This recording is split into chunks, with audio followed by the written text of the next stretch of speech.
Bratislavská boxerňa uvádza krátky film Ranný tréning. Tento film je venovaný všetkým ľuďom, ktorí majú čas a chuť trénovať v ranných a doobedných hodinách. A samozrejme tiež všetkým tým, ktorí doteraz nevedeli, že by mohli skúsiť neobyčajný tréning pre obyčajných ľudí.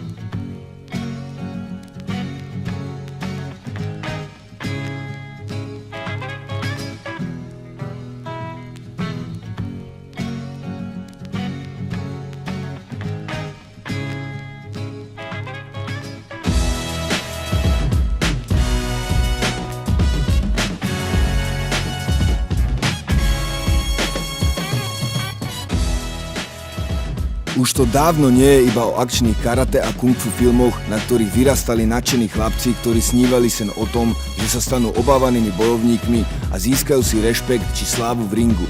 Už to dávno nie je o malom skrytom mieste, kde trénujú iba tí, čo sú vystrihnutí podľa šablóny bojovníka. Dnes je to tak, že túto izolovanú vec rešpektujú naozaj asi všetci ľudia bez rozdielu. Aj tí, čo si povrchne mysleli, že tento tréning je len pre primitívnejšie typy. Aj tí, ktorí neverili, že by dokonca mohli aj oni. Alebo čo ja viem, napríklad vy ženy, čo ste boli v tom, že je to iba čisto také chlapské.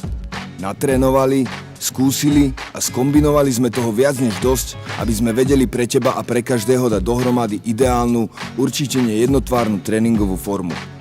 Nečakaj na najnovšiu prevratnú metódu, kde sa dejú zázraky na počkanie a my máme na to patent či recept. My sa proste opierame o poctivé overené grify. Bude to tréning kondície, sily, koordinácii pohybov, formovaní a posilňovaní. Budeš boxovať, cvičiť s vlastným telom aj náradím, budeš šprintovať, premiesňovať, stabilizovať, budeš do toho uvoľnené silou, rýchlosťou, vytrvalosťou, budeš do toho udierať, budeš to dvíhať, preskakovať, hádzať, ťahať, všetko možné kombinovať, až kým nezistíš, že sa nielen fyzicky cítiš neporovnateľne lepšie, že toto je to miesto, toto je ten správny tréning, ktorý ťa neobral ani o čas, ani o ilúzie. Pamätaj, vždy to bude iba o jednotlivcovi, o tebe, o tvojej predstave, o tvojom cieli.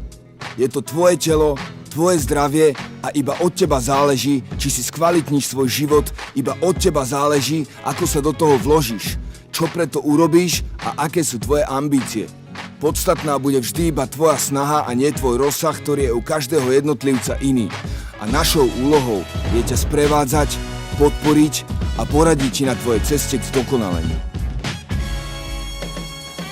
Ak niekto pochopil tento film ako motivačný, tak nás to teší. Ak niekto pochopil tento film len ako reklamu, tak nás to vôbec nemrzí. Cieľom bolo oznámiť, že sme tu a pripravení viesť ťa na tvojej ceste k zdokonaleniu.